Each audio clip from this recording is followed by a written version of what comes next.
კანონპროექტის სახელწოდებით ქართული კოშმარის არაღიარების აქტი ამერიკის შეერთებული შტატების კონგრესში განსახილველად შედის. დოკუმენტის ზუსტი შინაარსი ამ დრომდე ცნობილი არ არის, თუმცა ამერიკის ხმაურცელებს ციტატებს კანონპროექტიდან, რომლის მიხედვითაც აქტის დამტკიცების შემთხვევაში ივანიშვილის რეჟიმის აღიარება უნდა აიკრძალოს. შეერთებული შტატების პოლიტიკა კი ისე უნდა იყოს, რომ არც აღიაროს და არც ურთიერთობის ნორმალიზება მოახდინოს საქართველოს ნებისმიერ მთავრობასთან, რომელიც ბიძინა ივანიშვილის ან მასთან დაკავშირებული პირების მიერ იქნება მართული. ამის მიზეზად მედიისთვის მიწოდებულ დოკუმენტში ქართველი ხალხის წინააღმდეგ ივანიშვილის რეჟიმის დანაშაულებებია დასახელებული. როგორც ამერიკის ხმა სხვადასხვა წყაროზე დაყრდნობით წერს დოკუმენტი, კონგრესს ოფიციალურად ვაშინგტონის დროით 5 შაბათს დილით წარედგინება.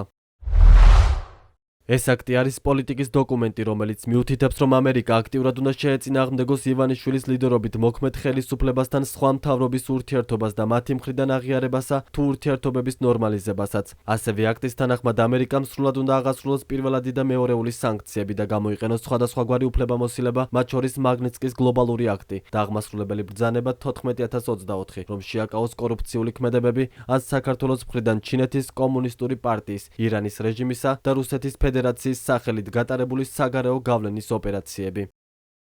ქართული კოშმარის არაღიარების აქტის ინიციატორებად რესპუბლიკელი კონგრესმენი ჯო ულსონი და დემოკრატი სტივ კოენი სახელდებიან. მედიაში გავრცელებული ინფორმაციით კანონპროექტის თანახმად ასევე ეკრძალება ქართული ოცნების აღიარებაზე მინიშნება, ისევე როგორც საამისოდ ფედერალური თანხების გამოყოფა. გარდა ამისა, კანონპროექტი საქართველოს ერთადერთ ლეგიტიმურ ლიდერად სალომე ზურაბიშვილს აღიარებს. 26 ოქტომბრის არჩევნებს კი გაყალბებულს უწოდებს. კანონპროექტის დამტკიცებას ჯერ ამერიკის შეერთებული შტატების კონგრესის წარმომადგენელთა პალატის, შემდეგ კი სენატის თანხმობა დასჭირდება. მომდევნო ეტაპზე დოკუმენტს ხელი უნდა მოაწეროს ამერიკის შეერთებული შტატების პრეზიდენტმა. ამ თანამდებობას კი 20 იანვარს დონალდ ტრამპი დაიკავებს. კანონპროექტის მიღების შემთხვევაში მას სამართლებრივი ძალა ექნება და შესაბამისად ამერიკის შეერთებული შტატების მთავრობის პოლიტიკად იქცევა.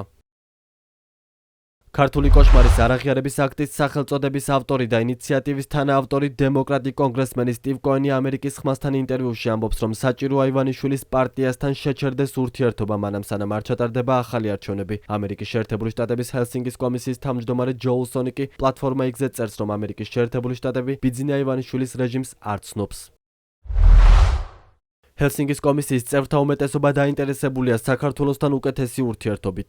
ამისთვის საჭირო გზა არის ამ უკანონო ივანიშვილის მიერ მხარდაჭერილი მთავრობის არაღიარება, რომელმაც უკანონო შეუსაბამო არჩევნები ჩაატარა, რომელსაც საერთაშორისო დამკვირვებლები აფასებენ როგორც არაზუსტსა და უსამართლოს. საჭიროა შევაჩეროთ ურთიერთობა, მანამ სანამ ჩატარდება ახალი არჩევნები და იქნება პარლამენტი, რომელიც მთელ ქართველ ხალხსა და განსხვავებულ პარტიებს წარმოადგენს. ამჟამად ეს მხოლოდ ივანიშვილის პარტია, ეს ივანიშვილის ხალხია. ამერიკა არ აღიარებს ივანიშვილის რეჟიმს. ქართული კოშმარის არაღიარების აქტი აგრძელებს ტირანიული რეჟიმების არაღიარების დიდ ამერიკულ ტრადიციას. დონალდ ტრამპი და მე ვიმუშავებთ საქართველოში თავისუფალი და სამართლიანი არჩევნების მისაღწევად. ლატვიელი ევროპარლამენტარი რიჰარდ კოლსი ქართული კოშმარის არაღიარების აქტს პლატფორმა X-ზე გამოეხმაურა და ევროკავშირს მოუწოდა საქართველოსთან მიმართებით შტატების გზა გაიზიაროს და ქვეყნის არც ერთი მთავრობა არ აღიაროს, რომელსაც ბიძინა ივანიშვილი ხელმძღვანელობს.